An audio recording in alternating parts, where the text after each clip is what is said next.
ഈ ഇടതുപക്ഷത്തെ പ്രധാനപ്പെട്ട പല നേതാക്കളും ഹൈന്ദവ ആചാരങ്ങളെയും ആരാധനകളെയും ഒക്കെ തന്നെ തള്ളിപ്പറഞ്ഞുകൊണ്ട് ആരാധനാമൂർത്തികളെയും ഒക്കെ തന്നെ നികൃഷ്ടഭാവത്തിൽ വിശേഷിപ്പിച്ചുകൊണ്ട് രംഗത്ത് വന്നിരുന്നു.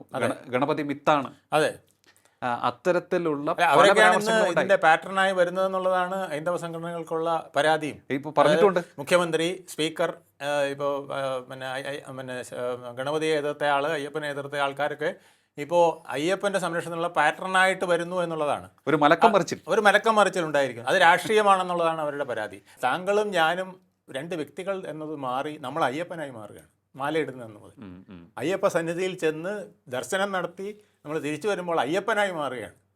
പിന്നെ നമ്മൾ ആ മാല ഊരിക്കളയുമ്പോഴേ നമ്മൾ മറ്റേ ആളാകുന്നുള്ളൂ. പക്ഷേ അതിൻ്റെ സ്പിരിച്വൽ എഫക്റ്റ് നമ്മുടെ ഉള്ളിൽ നിൽക്കും എന്നുള്ളതാണ് ഇതിൻ്റെ കൺസെപ്റ്റ്. ഈ കൺസെപ്റ്റുകൾ പൊളിയുമ്പോഴാണ് ആൾക്കാർ ബഹളം ഉണ്ടാക്കുന്നത്. ഇത് കമ്മ്യൂണിസ്റ്റുകാർക്ക് അറിയില്ല എന്നുള്ളതാണ് സംഘപരിവാർ അടക്കമുള്ളവർ പറയുന്നത്. അതെ, അത് അറിയാത്തവർ ഇത് ചെയ്യുന്നത്. അതെ, ഈശ്വരന് പിന്നെ ദേവസ്വം ബോർഡിൻ്റെ ഇതിൽ പറഞ്ഞിരിക്കുന്നത് ഈശ്വര വിശ്വാസികൾക്കാണ് ദേവസ്വം ബോർഡിൽ ഭരണത്തിനുള്ള അവകാശം. അപ്പോൾ ഈശ്വരനെ തള്ളി പറഞ്ഞുകൊണ്ട് സത്യപ്രതിജ്ഞ ചെയ്യുകയും അല്ലെങ്കിൽ ഈശ്വര വിശ്വാസം ഇല്ല എന്നുള്ള നിലയിൽ സത്യപ്രതിജ്ഞ ചെയ്യുകയും നിരീശ്വരവാദിയായി സത്യപ്രതിജ്ഞ ചെയ്യുകയും ചെയ്തതിന് ശേഷം എങ്ങനെ ഇവർക്ക് ഈശ്വരൻ്റെ കാര്യത്തിൽ കൈവയ്ക്കാൻ കഴിയുമെന്നുള്ളതാണ് സംഘപരിവാറുകൾ ചോദിക്കുന്ന ചോദ്യം. എനിക്ക് തോന്നുന്നു ഇപ്പോൾ ആ ഒരു ഈശ്വര വിശ്വാസിയാണ് ഇപ്പോൾ ദേവസ്വം ബോർഡ് പ്രസിഡന്റ് ആയിരിക്കും. അതിൻ്റെ ഒരു വ്യത്യാസം ശബരിമലയിൽ കാണുന്നുണ്ട്.